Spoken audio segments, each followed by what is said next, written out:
കിളികളെ ശബ്ദത്തിനെ കൊണ്ട് നിങ്ങൾക്ക് ഞാൻ പറയുന്നത് കേൾക്കുന്നുണ്ടോയെന്ന് അറിയില്ല. അപ്പോൾ അടുത്തത് ആയിട്ട് വരുന്നത് കിളികളാണ്.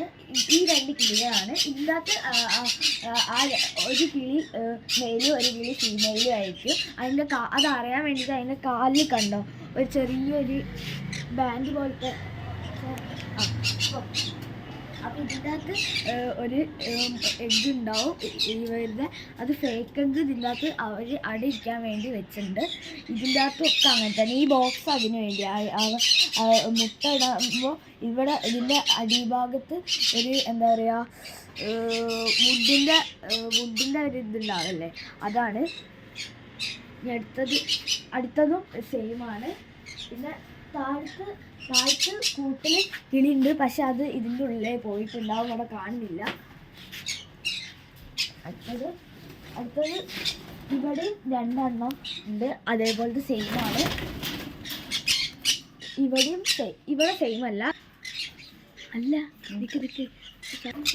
അപ്പോൾ ഞങ്ങളെ കണ്ടുകൊണ്ടായിട്ട് ഇവരിങ്ങനെ ഓടിക്കളിക്കുന്നത്. കുട്ടമാമനെ കണ്ടാൽ അടങ്ങിയിട്ട് അവിടെ ഒച്ച ഉണ്ടാക്കാൻ മാത്രമേ ഉള്ളൂ. അവിടെ നിന്ന് ഇങ്ങോട്ട് വന്നാൽ അങ്ങനെയാണ്.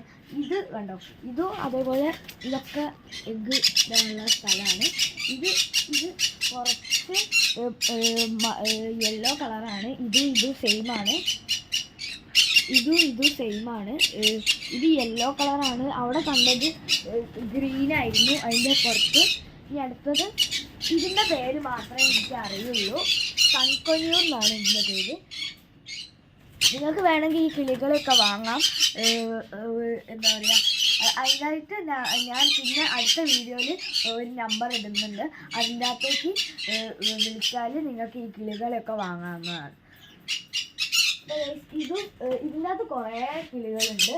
ഇവിടെയും കുറേ കിളികളുണ്ട്. സെയിമാണ്. ഇവിടെ രണ്ട് പേര് മാത്രമേ ഉള്ളൂ അതേപോലത്തെ യെല്ലോ. ഇവിടെയും അതേപോലെ ഇവിടെ സെയിമാണ്. ഇവിടെ മാത്രമാണ് സെയിം അല്ലാത്തത്. രണ്ടെണ്ണം ഈ അടുത്തത് ഇവിടെയും സൺകൊന്യൂർ തന്നെയാണ്. ഇതും അതിനുള്ള ബോക്സുകളൊക്കെയാണ്. ഇതിനകത്ത് പിന്നെ കിളിയില്ല. ഇത് ഒഴിച്ചിട്ടാണ്.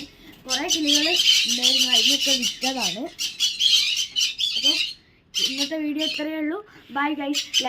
വീഡിയോ ഇഷ്ടപ്പെട്ടാൽ ലൈക്ക് ചെയ്യുക, സബ്സ്ക്രൈബ് ചെയ്യുക, ഷെയർ ചെയ്യുക.